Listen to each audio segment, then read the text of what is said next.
Hey everyone, welcome to Locked On Lakers for Monday. Brian Kamenetsky, Andy Kamenetsky. Yes, Andy is back. Pau Gasol is in the Hall of Fame, and Austin Reeves is making waves internationally. Plenty to talk about. We'll do it next. You are Locked On Lakers, your daily Los Angeles Lakers podcast. Part of the Locked On Podcast Network, your team every day.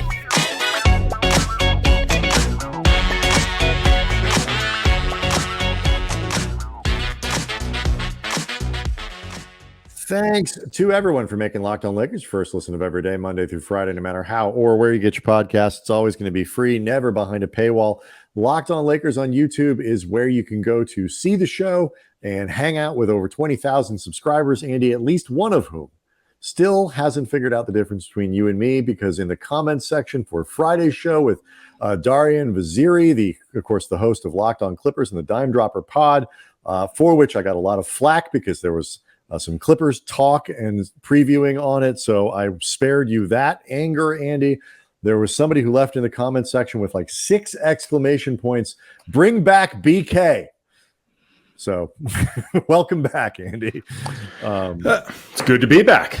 I mean, our names are on the thing. I mean, it's you can follow along. But this person was probably too blinded with rage to read the name tags. People do not like when we talk any kind of Clipper stuff. I am of the opinion, Andy, like, look, they're a significant member of the Western Conference and the Pacific Division, and all. Like, the Clippers are relevant to the Lakers conversation, but that is neither here nor there. We're back with Andy Kamenetsky this week. We'll get to Austin Reeves, who is having a really nice ramp up to the World Cup tournament, to the surprise of certainly nobody who hosts this show.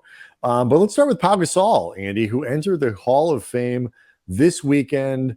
Obviously a great moment for the Lakers, one tinged with a little bit of sadness, obviously, because Kobe Bryant certainly would have been there, likely in inducting him. I don't think there's any question that Kobe would have been the one inducting Pau, and there's no question to me that Kobe wouldn't have been the one that Pau wanted to induct him. So, I mean, that adds context to the evening, but it was still, just I thought a great night and a great speech, and really just everything about it summed up why we love Pau Gasol so much. Yeah, I mean, beyond just the reminder of the era that he played with Kobe, and we've talked about before that in a lot of ways Pau is now the ambassador of Kobe's memories in a lot of ways. Just him being the best player of that championship era, that the second half of Kobe's career, and also too the way he's really taken it upon himself to be a part of Vanessa Bryant and the girls, their life moving forward, being their uncle and their caretaker.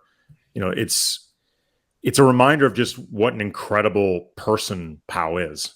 I mean, beyond the player, and being a great human being is not what got Pau into the Hall of Fame. It's what got his skills on the court and just the influence he had coming over from Spain. But if there was such a thing as Hall of Fame for incredible people, Pau is also a first ballot Hall of Famer there as well. He really is. I mean, if you are, for whatever media opinion is worth, if you are willing to poll people who were around the team, connected to it, whether covering it on a daily basis like we have been, we were at that time, or whatever it is, team staff, anybody who came in contact with Pau says that. Like, there are very few people in the world who are like universally popular. Yeah, and what's really telling about it, and how you know that it's real, is these are the same things people say about Pau when he's not around. Behind his back, so to speak. Not in a bad way, but I'm just saying, right, when he's not there, because I don't want to get in specifically the who, but there are players that have really good public personas, across sports, and in the NBA or whatever, that if you talk to people behind the scenes, they'll say, he's not a bad guy per se, but it's not what you think. Yeah. He ain't everything that you think. And there's a few guys who have really good reputations, a few women that have really good reputations. They'll be like, no, that's all straight fake. Like, that is not what this person is like at all. Behind the scenes, I've never heard anybody say anything bad about Pau ever. Like, and ever. You look and as a person. Yeah. Tributes to Pau, like little like people who covered him, people around him, photographers, even like people who were around the arena, like all these little things that you've seen from social media. Like everyone's got their like, and again, those are the people that you do not need to, like when you are Pau Gasol, all-star player for the Los Angeles Lakers, future Hall of Famer, like you don't need to be super nice to every usher, every person who works in the tunnel, the guy who stands outside the locker room, but like all of those people, like the little pictures of the people who work in the photography room.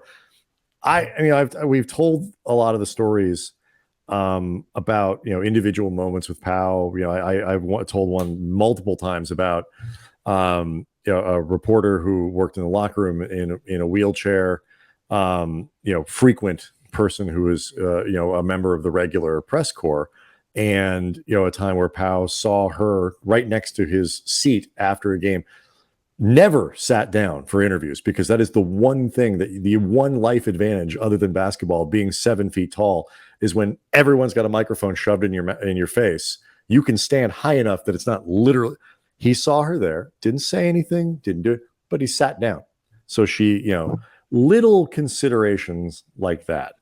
And I actually asked him about it afterwards, and he just, you know, it's like, yeah, I mean, it's just what you do. It's a human consideration. He really is one of the great human beings that, you know, you and I have ever been around. You know, forget just covering, just being around, period. But again, should be noted, that is not why he got into the Hall of Fame. He got into the Hall of Fame because he's an incredible player. And, you know, I've said many, many times that if you'd put together a bunch of basketball scientists and said, create the perfect running mate for Kobe Bryant, it would have been Pau Gasol. Just everything in terms of skill sets that complement Kobe's, the talent, the basketball intelligence, he had just enough ego to demand high performance from himself, but just little enough to put his ego to the side to be the second to Kobe and to take some of the things that came with being Kobe's teammate, which by Kobe's own admission, not always pleasant. It's not easy being Kobe's teammate. Kobe did not care that it wasn't easy being his teammate. That was often the point. It won't be easy.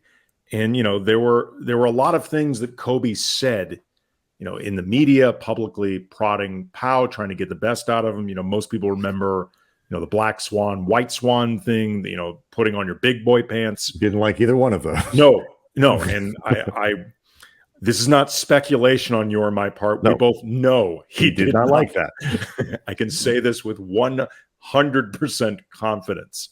Pau knew he was good enough that he had a right to be bothered by it if he had wanted to. But he recognized what he got from Kobe. And I think he also recognized, too, what he brought to Kobe, and that Kobe, for all of the mama-ness and all the steely way that he conducted everything, Kobe knew what he had in Pau. And like Kobe knew he had a damn good thing in Pau. Kobe made Pau a better player. There's no question. But in a lot of ways, Pau made Kobe a better player. Like he made him a better player in the sense that without having to feel like you have to do everything. Because when you have a guy like Pau alongside you, it makes a lot of things easier, can bring the best out of yourself in a player. But Pau helped Kobe become a better teammate. He helped Kobe become a better leader. I think a lot of humanity that Kobe witnessed with Pau brought out the best in Kobe. Because you and I covered Kobe, and we were around him on a daily basis, pre-Pau and post-Pau. And I can tell you, the post-Pau version of Kobe, which I think, to be fair, he was starting to develop into anyway. Right. And he got older. He wasn't in the lineup as much. The games became less. No, but I'm not even talking about good.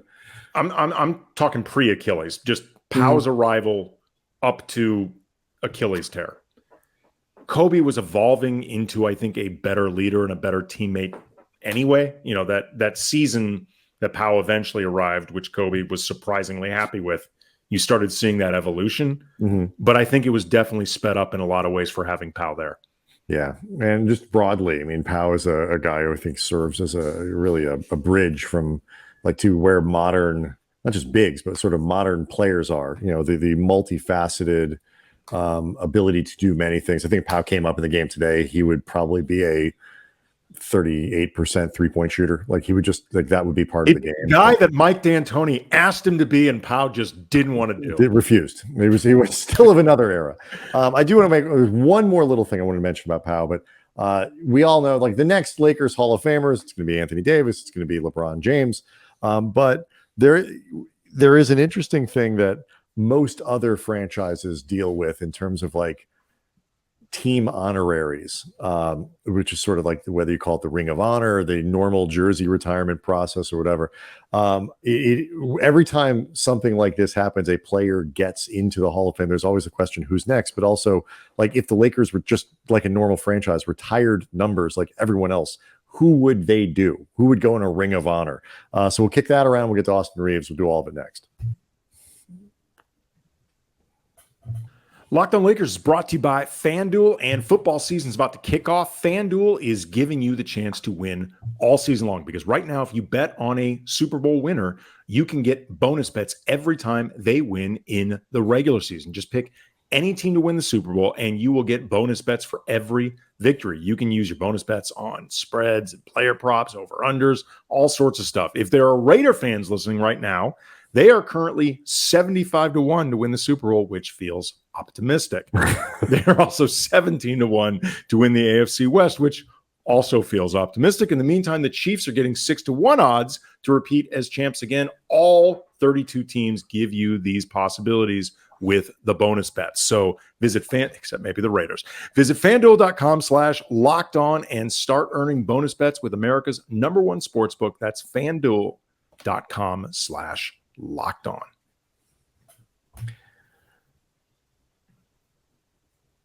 So before we get to this Ring of Honor concept and Austin Reeves, you said something about Kobe and Pau, like that Pau has sort of taken the mantle of being that kind of most public representative, somebody who kind of talks about that legacy and that relationship and all of those things. And that is, you know, it makes sense because he is a Hall of Famer. He was obviously the number 2 on that team. They were very good friends, but also Vanessa Bryant is not a public figure in that way. She's not somebody you see talking to media a lot, almost never. And she wasn't a Laker, too. Right. And she wasn't, but I mean, like in terms of somebody who publicly, you know, talks about the legacy of Kobe Bryant a lot. Right. She doesn't do that. In terms of other players, and it's not a criticism. She's not a public figure. That's my point. Is Vanessa talking about this? She can talk about the legacy of Kobe Bryant, the human being, the father, the husband, all of that. It would be honestly kind of strange if Vanessa was talking a lot the way Pau does about those days of Kobe as a player. Sure, but Pau talks about all of it, is my point. Right. But you look at other guys, you know, I mean, there's Derek Fisher, but, you know, the next sort of other, like, sort of beloved Laker, and we'll talk about maybe with this sort of Ring of Honor concept, is Lamar Odom. And Lamar is not in the public eye in the same, for reasons that people understand and people know. Like, Pau really is the person who is best suited for that job, but that job is one that takes attention away, can take a little bit of shine, I think, away from Pau. And it says something about, like, in terms of standalone accomplishments. Right, exactly. It says something to me about the person that he so willingly embraces that role, when that role is something that deflects from what he did and his own, like you say, accomplishments as a basketball player. And so it's a point that I think, to kind of combine the two things about their relationship and just the kind of person he is, I think is noteworthy. And I think maybe other players might do it because they understand, like, the PR of it all. Pau does it, I think, without any sense of resentment. And I think he does it with honor. And he feels honored by that obligation and the importance of talking about Kobe in that way and being a person who can be out front and relay messages but also be present for Kobe's family and things like that. So I just something I wanted to mention. We'll get to Austin Reeves here in a second. We get this sort of email all the time about, like, why not a Ring of Honor for the Lakers? Because that's the next thing. Like, for what would, like, the Lakers retired jerseys? Okay, fine, it's gonna be LeBron and AD, but who else is next? I always love kicking around this thing because the Lakers don't do it because they have so many Hall of Famers. If you started retiring other jerseys, everybody would be wearing like 83, 72. They'd look like offensive linemen and wide receivers. But it's a fun idea to think about. Yeah, it's interesting. You and I actually, when we worked for The Athletic for a few seasons covering the team, and we actually wrote a piece about this, just the idea of if there was a Ring of Honor, who would actually make the cut? Because for the Lakers, even making a Ring of Honor is difficult to do because, the B plus level player for the Lakers, like if you're that guy, you're pretty much the A minus or maybe even the A for a lot of other teams, or you're somebody that has a sentimental connection to a franchise that could get your number retired. The way, it's not an apples to apples comparison, but the way like a Udonis Haslem is going to have his number retired by the Heat, or I believe Nick Collison had his by the Sonics/Thunder. You know what I mean? Like people who've been, lifers with an organization, long time there, people who meant a lot to the culture, that sort of thing. And we wrote a piece about this, and it was like we wrote it out like a debate between ourselves, and we made pros and cons cases for all these different players mentioned. I'm going to give you the names of the people that we both agreed upon would definitely be in. And we are both, by the way, free to second guess ourselves. We wrote this piece 3 years ago. I was going to say 3 or 4 years ago. Right. So we can reserve the right to change our minds. Then there are the people that we were split on, and then there were the people that we decided ultimately no. I'm going to start with the yeses, then the nos, then the splits, and we can talk about them as we will. These are the people that we decided we both said are in for a Lakers Ring of Honor. Michael Cooper, no brainer. Byron Scott, a fringy Hall of Famer. Right, exactly. Very fringy in my opinion, but still fringy. Right. Byron Scott, another no brainer. He's obviously in. Derek Fisher, Norm Nixon, who better Laker than I think a lot of people realize, and was a champion with the team, and he deserves something for his trouble when he got traded to the Clippers as opposed to being a part of all of Showtime. Like let's give the man something.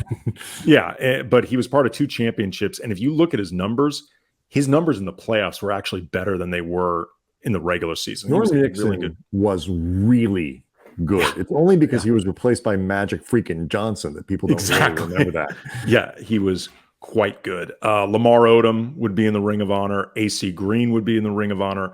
Mitch Kupchak, we both decided at the time, when you take into account what he meant to the front office building championship teams on top of being a part of a couple championship teams, would make the Ring of Honor. Do you still feel the same way? I do. And then Happy Hairston, we both thought would be in. I mean, that's like when you start to break it down, like neither one of us saw Happy Hairston play, but it's a matter of like when you start to, you break down where he ranks on all-time lists for the Lakers and stuff like that. He's really high in a lot of categories. Yes. Yeah. So we decided he'd be in. Here were the people that we kicked around and ultimately decided no. Eldon Campbell, Glenn Rice, our man, Meta World Peace, love him. He was not a Laker long enough to make it in. Nick Van Exel, Vlade Divac, the only Hall of Famer that will not have his Laker jersey retired, nor will he end up in a Ring of Honor. Kurt Rambis. Those were all no's. Getting clotheslined by Kevin McHale being super popular does not get you in the Ring of Honor. Here are the ones. Plus, the front office contribution. Yes, it ain't helping. It is not. The whole Ramby era is not helping Kurt Rambis' case. Here are the guys, Brian. Okay, go ahead. That we were split on. There were 3. Rick Fox, Robert Horry, Eddie Jones. I was a yes on all three. You were a no. Yeah, you basically, to be fair to me, you put like everybody in the Ring of Honor. No, I said no on all the people that we said no to. Right. Yeah, but most of those I think are pretty. But like, yeah, these are interesting debates because this kind of gets to like what something like this would be for. And we all had we had different reasons at the time, and we especially I think the guy who I think most people be like really is Horry. But let's talk about that next. Before we do, though, I do want to remind people that today's episode is brought to you by FanDuel Sportsbook, the official sportsbook of Locked On. Make every moment more. Visit FanDuel.com/Locked On today to get started. So Ring of Honor debates and Austin Reeves. That's next.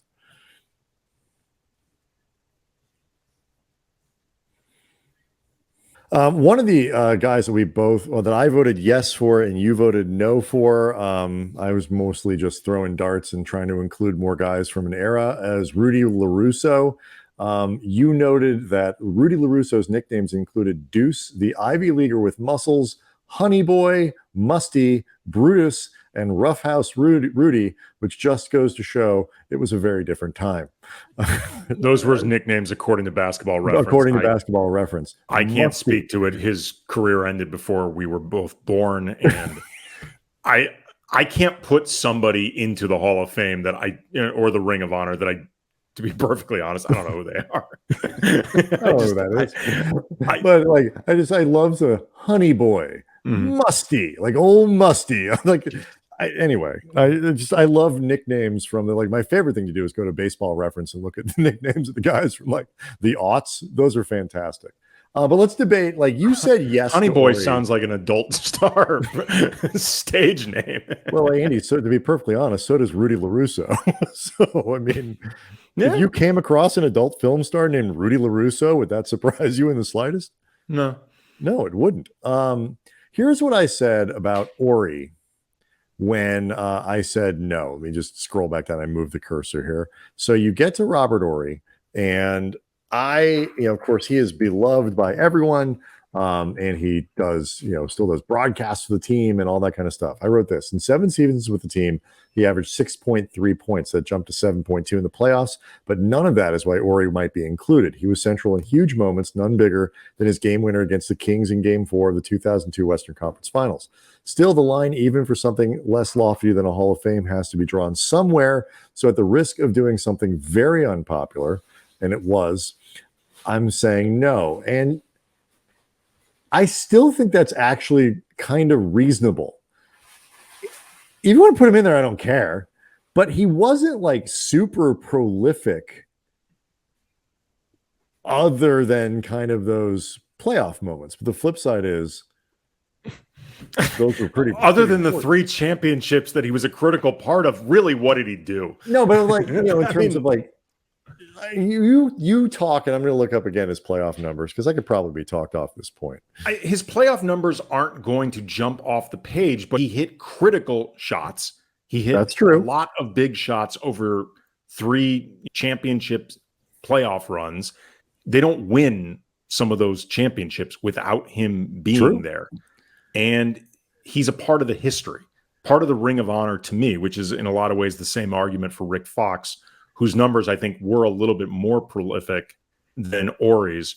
But when you take into account the moments that involved Rick Fox, his leadership, Rick Fox was a captain of those championship teams. It's the same reason that I think Fox would be in the Ring of Honor. Mm-hmm. He was too important to one of the most indelible periods in franchise history, arguably the greatest franchise. Forget in the NBA, because it is. It's one of the most successful franchises in professional sports. And these are 2 guys who were indelible parts of it. So to me, that would get you into a Ring of Honor. That's fair enough. Like I said, I'm not going to the mattresses over this. The one that I do think is really interesting, you put in Eddie Jones. Yes. And your argument, at the risk of distilling it down too much, is that everyone loved Eddie Jones. Like Eddie Jones was wildly popular with Lakers fans. He remains, still is, still right. not was, still right. is. I know Laker fans and is now incredibly popular. I know Laker fans who are still pissed off that the team traded him. Yeah, I was surprised when I remember looking back. I thought he was here longer. He wasn't.